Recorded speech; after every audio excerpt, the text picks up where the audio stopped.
Good day guys. Another day, another maintenance na pod. Pastilan. Kaya na ni. So karon no. Ato sa ning remedyohan no.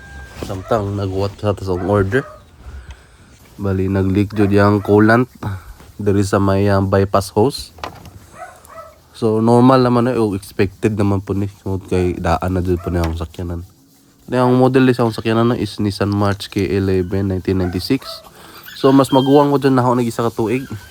Ato sa ning pangitaag paagi na para magamit o remedyohan for the meantime ano. So gikan day ko anig tagbilaran nga dito ko na stop sa may Burgos Street. So nabantayan dyan ako sa gauge ni saka dyan yung normal nga temperature to pagtan-aw na to sa below the hood. Waga sirit-sirit na iyang coolant.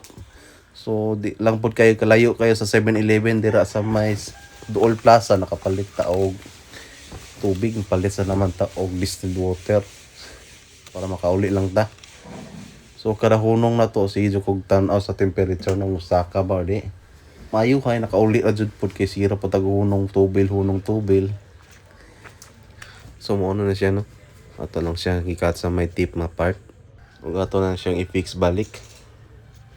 So while waiting sa ato ang order, magamit sa taog distilled water.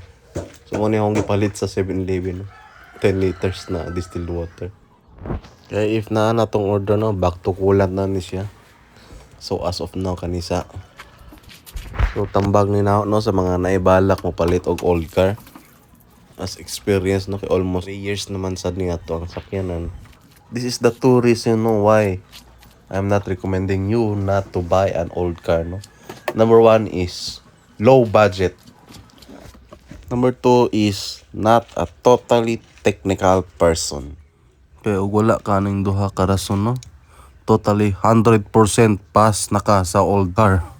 Kaya mabuslot lang ng imong bulsa, mahurot pa imong pasensya. Ang resulta, matambay lang ng imong sakyanan.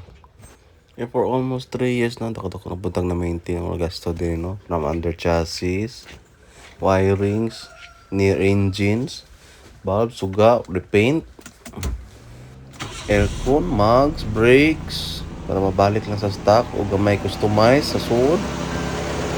Yung number 1 purpose na ito ng service no, kata dili ta mawanan o natin mga lakaw no. So may nakanindot. So muna na usap mo gasto. So moro to, daghang salamat. Peace.